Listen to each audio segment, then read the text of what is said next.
Well, we should talk about SmackDown here since we got the TLC show on, well, this afternoon, actually. Yeah, so there's a couple of things. So the TLC show, I mean, if we've been following this is like, you know, there's a lot of different factors in it. So now I think from what I was told on Friday morning, and I was told expressly that, like, things can change again. They were probably going to add a pre-show match, and then the matches that they've announced now are it. They moved, so AJ and Randy Orton was moved to Raw on Monday, so that will not be on the show. Braun Strowman was not medically cleared, so Nakamura Strowman is not going to be on the show. And is there another? Was there one more? Oh, Bayley and Lacey Evans. After shooting the angles for it, the decision was made that it's too early, and they're now planning it for probably the Royal Rumble. If you know, they want to hold it off for the Royal Rumble, which is a long ways away for angles that have already been shot now. But as of Friday morning, that was not on the show, and they didn't announce it, even though, you know, they're still, you know, they started the angles for it already. Well, here's the rest of the show. Roman Reigns and Baron Corbin TLC match. Okay, so hold on that. On Thursday night in Green Bay, Drake Maverick was managing Baron Corbin, which surprised me because, I mean, I know that Drake Maverick managing Baron Corbin has been the plan, but I figured that they would shoot it on TV first. Why is Drake Maverick managing Baron Corbin? Yeah, so what? If you remember, not on this Friday show, but last Friday's show, in the Roman Reigns beatdown, there was a guy from under the ring who grabbed Roman Reigns' leg, and that kind of helped tie him up in the corner when they poured the dog food on him. And I presume that was Drake Maverick. I don't know that was Drake Maverick, but I do know that Drake Maverick, you know, I knew that they were already advertising Drake Maverick in January, for January shows. You know, it's Baron Corbin with Drake Maverick. So I figured maybe they would shoot the angle at this. Still doesn't really answer my question. Why is Drake Maverick with Baron Corbin? I don't have an answer. They want a court jester for this guy? Maybe. I don't have an answer to that. So, and I don't know that he's showing up and helping Baron Corbin in the show, but he was already managing him on Thursday night, which was, but they didn't shoot an angle on Friday, which I figured once, you know, I don't know why he's managing with the house shows before they shoot the angle, but he was. So that's what's going on there. All right. Well, we have that one. We have the New Day versus the Revival in a ladder match for the SmackDown Tag Team titles. I wonder how that's going to be because the Revival's been having really good matches, but the ladder is like, I don't know if that's like their forte, but you know, they're thinking wrestlers. I mean, they'll do. I'm sure that's going to be a great match.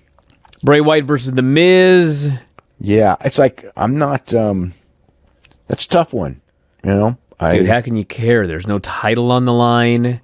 It's not The Fiend, which at least means we won't get the red light. But we did have. This is a Bray Wyatt Miz singles match for nothing. But we did have a really silly angle on SmackDown where, you know, he actually did threaten his children in some weird way, or at least implied threat, because he left that scary doll in what's Monroe. What? Monroe Sky's crib, right? Yep. Yeah. Aleister Black versus Buddy Murphy. So that's an interesting one because really this one is all about the crowd in Minneapolis and what they're going to think. Because from a, you know, technical standpoint, they're probably going to have a great match. But they're also, you know, they've not been featured much. I mean, Buddy Murphy's just been featured for a couple weeks. Aleister Black's been in all the videos, but neither of them have really been in, you know, they've got an angle to his degree. You know, he knocked on his door, if that's your angle. But it's sort of like, to me, a cold match, but it's an important match because, again, with Vince, you know how Vince gives everyone, you know, not that much. And if the crowd's with them, they're